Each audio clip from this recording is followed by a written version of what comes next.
இருக்கும்போது அவங்க பின்னாடியே போக ஆரம்பிப்பாங்க. அந்த அழகுல மயங்கி இப்படி அவங்க பின்னாடி போகும்போது ஒரு நாள் அவங்களுடைய வாழ்க்கையோ அவங்களுடைய கற்போ இல்லை எதிர்காலமோ அழியும் பொழுது அப்போ தான் அவங்களுக்கு புத்தி தெரியும். ஐயோ நான் தப்பு பண்ணிட்டேனே, என் வாழ்க்கையே போயிடுச்சேன், நான் நாசமாக்கிட்டேனேன்னு சொல்லி அப்போ தான் புத்தி தெரியும். அப்போ ஒரு பாவத்துக்கு பின்னாடி போகிறது என்ன அப்படின்னா புத்தியினோம், மதி மயங்கி அவங்க அது போகிறத நம்ம புத்தின்னு சொல்ல முடியாது, அறிவுன்னு சொல்ல முடியாது. இது வாலிப பிள்ளைகள் மட்டும் இல்லை, கணவன் மனைவி கூட இந்த மாதிரி காரியங்களை போகிறாங்க. என் மனைவியை பிடிக்கல, என் கணவனை பிடிக்கலன்னு சொல்லி இன்னொரு நபரை தேடி பின்னாடியே போகிறாங்க. அதை புத்தின்னு சொல்ல முடியாது, அது அறிவுன்னு சொல்ல முடியாது.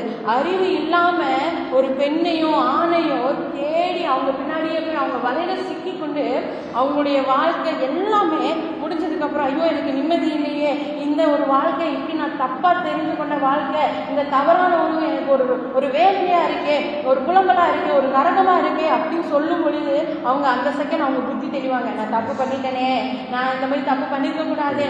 அப்போ அந்த நேரத்தில் புத்தி தெரிஞ்சு ஒருவேளை புத்தி தெரிஞ்சு அந்த நேரத்தில் அவங்க நல்வழிக்கு வரும் பொழுது அந்த விட்டு போன வாழ்க்கையில் அவங்க போக முடியுமா போக முடியாதாங்கிறது அது ஒரு கேள்விக்குறி தான். அப்போது நம்ம இருக்கும் பொழுதே நம்ம புத்தி தெளிந்தவராக இருக்கணும். ஒரு பாவத்தில் நம்ம அடிபட்டு போகிறதுக்கு முன்னாடி, அடிமையாக போகிறதுக்கு முன்னாடி நம்ம எப்படி இருக்கணுமாமா, புத்தி தெளிந்தவர்களாக இருக்கணும். அதுவே பாருங்கள், இளம் கன்று பயம் அறியாது அப்படின்ற ஒரு பழமொழி இருக்குது. அப்போ இளம் வயசில் நம்மளுடைய பலத்தை வச்சு நம்ம அநேக காரியங்களுக்கு நம்ம துணிவோம்.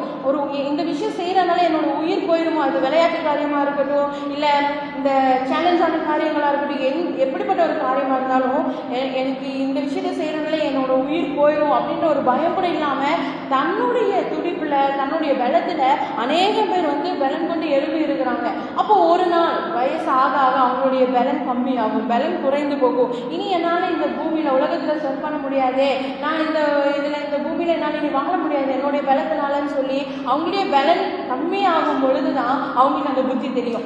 புத்தி தெரிஞ்சு அவங்க திரும்புவாங்க. ஐயோ நான் பண்ணதெல்லாம் பாவம் பண்ணிட்டேனே, நான் தப்பு பண்ணிட்டேனே, என்னுடைய வயசில் நான் இப்படியெல்லாம் ஆட்டம் போட்டுருக்கிறேனே, இப்படியெல்லாம் நான் ஆடி இருக்கிறேனே, எத்தனை பேருடைய வாழ்க்கையை நான் கெடுத்திருக்கேன், பம்புனா நான் தான் போய் முன்னாடி நிற்பேன், சண்டைனா நான் தான் முன்னாடி நிற்பேன், கொலை பண்ணுறது என்ன, இந்த மாதிரி காரியங்கள் நான் பலத்தில் செய்கிறாங்க. ஆனால் புத்தி தெரியும் பொழுது தான் ஐயோ நான் தப்பு பண்ணிட்டேனே அப்படின்றத அவங்க யோசிப்பாங்க.